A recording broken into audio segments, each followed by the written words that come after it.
Isang espesyal na tagpo ang nasaksihan ng mga manonood sa pagdiriwang ng ika-47 anibersaryo ng Eat Bulaga nang muling magsama-sama sa iisang entablado ang ilan sa mga naging bahagi ng mahaba at makulay na kasaysayan ng programa.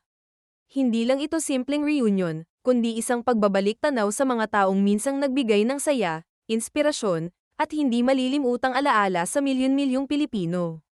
Isa sa mga unang nagbigay ng saya ay si Debra Liz, na muling nasalayan ng mga manonood matapos ang matagal na panahon. Agad siyang sinalubong ng mainit na palakpakan mula sa studio audience at ng mga host. Kitang-kita na kahit lumipas ang maraming taon, hindi pa rin nawala ang pagmamahal ng mga tagahanga sa mga personalidad na naging bahagi ng kasaysayan ng Itbulaga.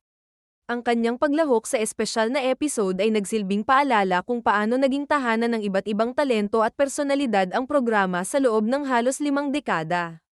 Isa rin sa mga pinaka-inaabangang muling pagharap sa entablado ay ang pagbabalik ni Elmar. Ang contestant na tumatak sa kasaysayan ng Itbulaga matapos niyang maiuwi ang ₱1,000,000 premyo sa larong Kayamoto. Marami pa ring nakakaalala sa emosyonal na sandaling iyon, dahil hindi lamang ito naging malaking panalo kundi isa ring simbolo ng pag-asa para sa mga ordinaryong Pilipino na nangangarap na mabago ang kanilang buhay. Sa kanyang pagbabalik, muling nabuhay ang mga alaalang minsang nagbigay ng inspirasyon sa napakaraming manunood.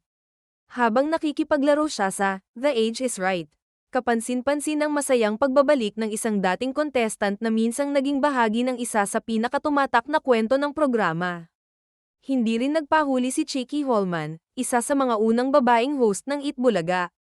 Bilang isa sa mga pioneer ng programa, malaki ang naging ambag niya sa paghubog ng pagkakakilanlan ng noontime show noong mga unang taon nito. Ang kanyang muling pagharap sa entablado ay nagdala ng nostalgia hindi lamang sa mga host kundi pati na rin sa mga matagal nang sumusubaybay sa programa.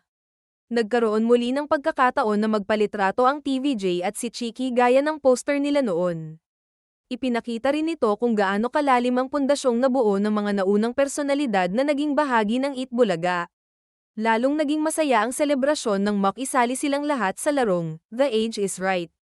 Bukod sa tawanan at kulitan, ramdam ang tunay na samahan ng iba't ibang henerasyon ng mga naging bahagi ng programa. Pinatunayan ng espesyal na segment na kahit nagbago na ang panahon at dumaan na ang maraming taon, nananatiling buhay ang koneksyon ng mga dating host, contestant, at ng programang minsang naging malaking bahagi ng kanilang buhay.